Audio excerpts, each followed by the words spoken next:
Bismillahirrahmanirrahim. Assalamualaikum warahmatullahi wabarakatuh. Sholi sholiha, anak-anak Bapak kelas 3B yang Bapak cintai karena Allah, bersyukur pada Allah.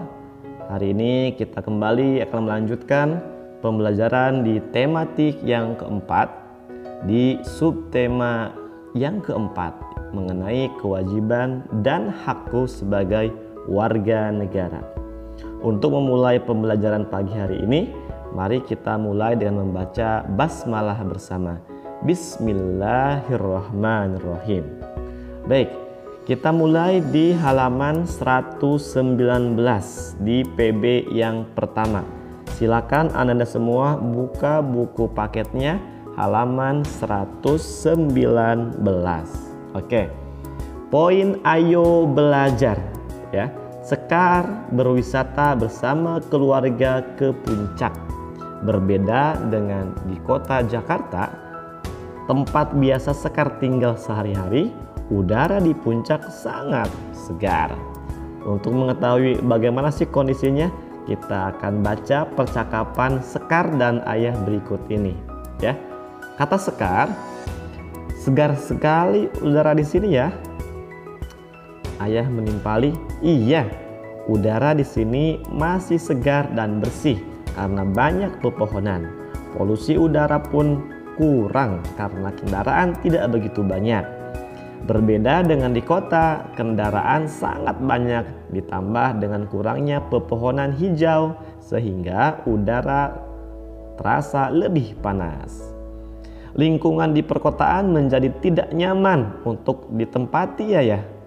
Iya, sebenarnya setiap warga negara mempunyai hak untuk menikmati lingkungan yang bersih dan sehat. Di antaranya terbebas dari polusi. Namun banyak warga negara yang tidak melaksanakan kewajibannya untuk menjaga lingkungan tetap sehat. Kata Sekar, apa yang dapat kita lakukan untuk menjaga lingkungan tetap sehat ya?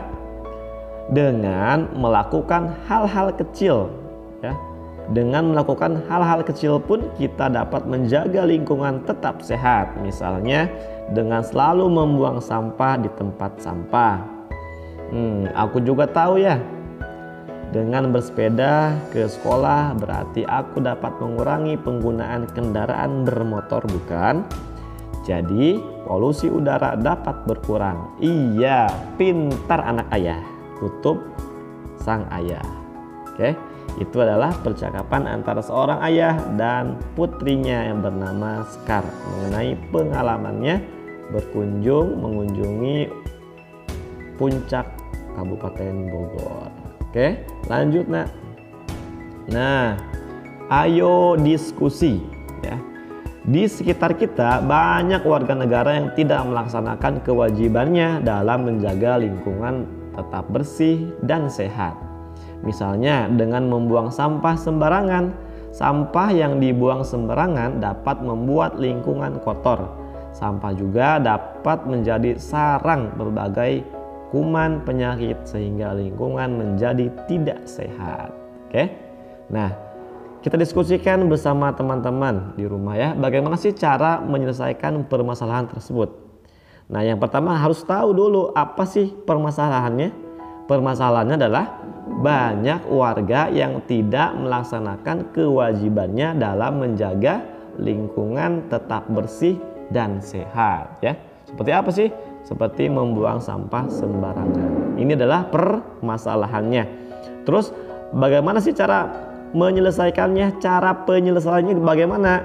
Caranya adalah dengan ya melakukan hal-hal kecil yang bisa kita lakukan di sekitar rumah kita, di sekitar tempat tinggal kita. Contohnya apa?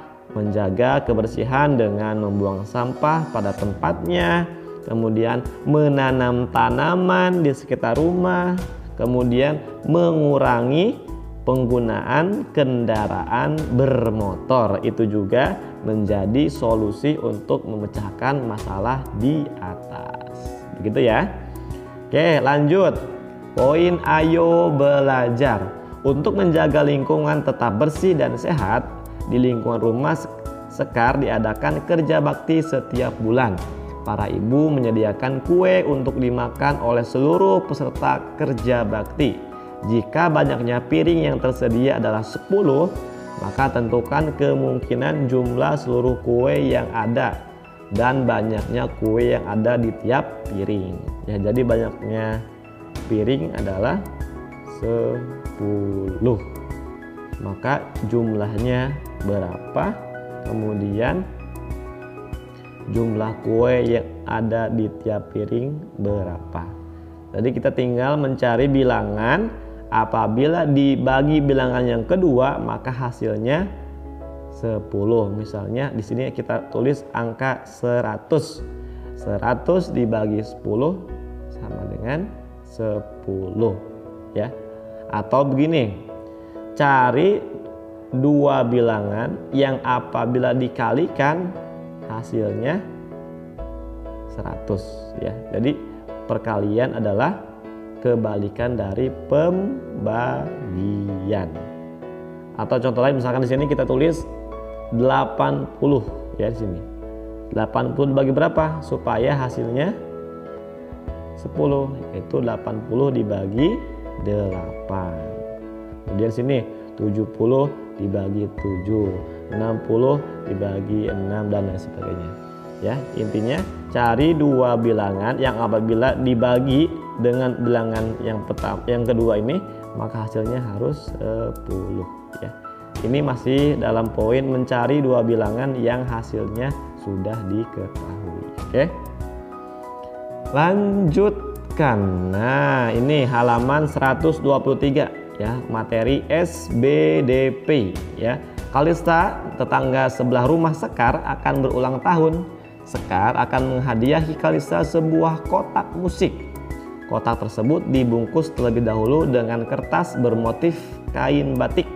Perhatikan gambar di samping. Kado tampak berbeda dari biasanya. Nah, kali ini kita akan belajar membungkus sebuah kado. Mari kita mencobanya bersama-sama, ya.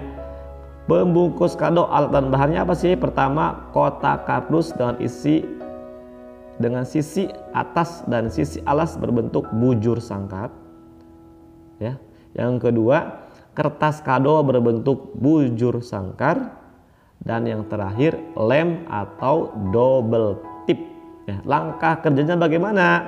Pertama, siapkan kertas kado dengan ukuran yang sesuai dengan kotak kardus atau kado tersebut, ya.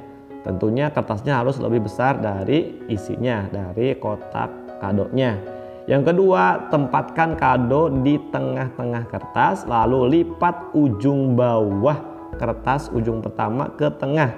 Perhatikan gambar seperti ini, ya. Jadi dilipat ujung yang bawah ini ke atas. Kemudian tekatkan lipatan tersebut dengan menggunakan double tip atau lem, boleh. Kemudian yang ketiga, putar kado dan lipat ujung yang lain. Ibu jari menekan kertas yang berbeda yang berada pada sisi tinggi kado. Tangan kanan melipat ujung kedua kertas ke atas. Ya, seperti ini. Dilipat dulu menggunakan ibu jari ke bawah, baru kemudian dilipat ke atas. Nah, selanjutnya lipat ujung kertas kedua di atas lipatan pertama. Tandai dengan melipat ke arah luar lipatan kedua dari sudut kado hingga ke tengah kado. Lipat ke arah dalam sepanjang tanda yang telah dibuat. Rapikan lipatan bila diperlukan. Oke. Dan seterusnya sampai seluruh permukaan kardus atau kotak kado tertutupi dengan rapih dan rapat oleh bungkus kado tersebut. Ini bisa Ananda praktekkan di rumah masing-masing. Oke. Kemudian masuk ke PB yang kedua, ya. Ada cerita Pak Amir sakit, ya. Pak Amir merupakan petugas kebersihan di sekolah Sekar. Biasanya ketika Sekar datang ke sekolah, Pak Amir terlihat sedang membersihkan halaman sekolah. Pagi ini Sekar tidak melihatnya. Sekar mendapatkan berita dari ibu guru bahwa Pak Amir sakit. Ibu guru lalu mengajak Sekar dan teman-temannya untuk menjenguk Pak Amir sepulang sekolah. Kebetulan rumah Pak Amir tidak jauh dari sekolah. Bel tanda pulang sekolah berbunyi. Bu guru dan murid-murid mendatangi rumah Pak Amir untuk menjenguknya. Nah, sesampainya di rumah Pak Amir, Bu guru dan murid-murid disambut oleh Bu Amir dengan ramah. Bu Amir juga menjelaskan bahwa sudah 2 hari ini Pak Amir demam. Apakah sudah ke puskesmas, Bu? Tanya Sekar kepada Bu Amir. Kemudian ibu menjawab, ibu sudah mengajaknya, Nak, tapi bapak tidak mau dengan alasan tidak punya uang. Bu guru lalu menjelaskan, Bu, Pak, setiap warga negara Indonesia memiliki hak untuk mendapatkan fasilitas kesehatan, misalnya puskesmas atau rumah sakit. Bahkan untuk yang tidak mampu akan tetap diberi bantuan medis. Nah, jadi apakah kami tetap bisa berobat ke puskesmas, Bu? Tanya Pak Amir. Iya, Pak. Bapak akan mendapatkan fasilitas kesehatan secara gratis. Setelah mendapatkan fasilitas kesehatan, Bapak juga berkewajiban untuk menjaga kesehatan tubuh Bapak, Bu guru menjelaskan. Iya, Bu, memang beberapa hari yang lalu saya terlalu letih bekerja. Saya juga sering terlambat makan. Mulai sekarang saya akan menjaga kesehatan tubuh saya, Bu, kata Pak Amir. Oke. Nah, tulislah hak dan kewajiban warga negara yang berhubungan dengan kesehatan seperti yang kamu dapatkan dari cerita di atas. Haknya apa sih? Dari cerita di atas, haknya adalah setiap warga negara, ya, itu mendapatkan hak menggunakan fasilitas kesehatan. Siapapun itu, kaya miskin, tua muda, orang biasa ataupun orang yang berpangkat, semuanya mendapatkan hak untuk mendapatkan pelayanan medis. Bisa di puskesmas, bisa di rumah sakit. Yang tidak punya uang pun diberikan haknya di sana. Kemudian apa kewajibannya? Kewajibannya adalah menjaga kesehatan tubuh, ya, makan makanan yang bergizi, kemudian istirahat yang cukup dan lain sebagainya. Oke, seperti itu ya, tentang hak dan kewajiban kita sebagai warga negara. Oke, selanjutnya, nah, kita wajib menjaga kesehatan tubuh. Salah satu caranya adalah dengan mengkonsumsi makanan yang sehat. Apa sih fungsi makanan yang sehat itu? Pertama adalah untuk kelangsungan hidup, yang kedua menghasilkan tenaga, yang ketiga untuk menumbuhkan sel-sel baru dan memperbaiki sel-sel tubuh yang rusak, dan yang terakhir adalah untuk menjaga kesehatan kita. Dan ingat, makanan tersebut haruslah makanan yang bersih, yang higienis. Apa sih yang dimaksud dengan makanan higienis itu? Makanan yang higienis adalah makanan yang tidak mengandung sesuatu yang dapat mengganggu kesehatan. Makanan yang higienis tidak mengandung hal-hal berikut. Pertama, kuman, seperti jamur, virus, bakteri, dan lain sebagainya yang menyebabkan penyakit.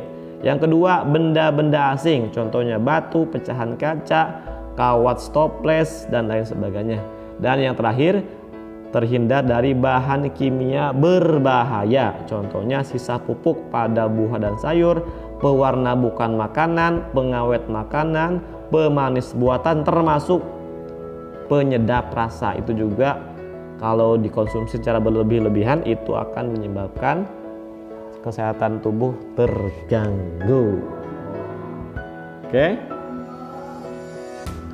Baik, demikian pembahasan singkat dari PB pertama hingga PB yang kedua di subtema yang keempat ini mengenai kewajiban dan hakku sebagai warga negara. Terima kasih atas segala perhatiannya. Bapak akhiri, assalamualaikum warahmatullahi wabarakatuh.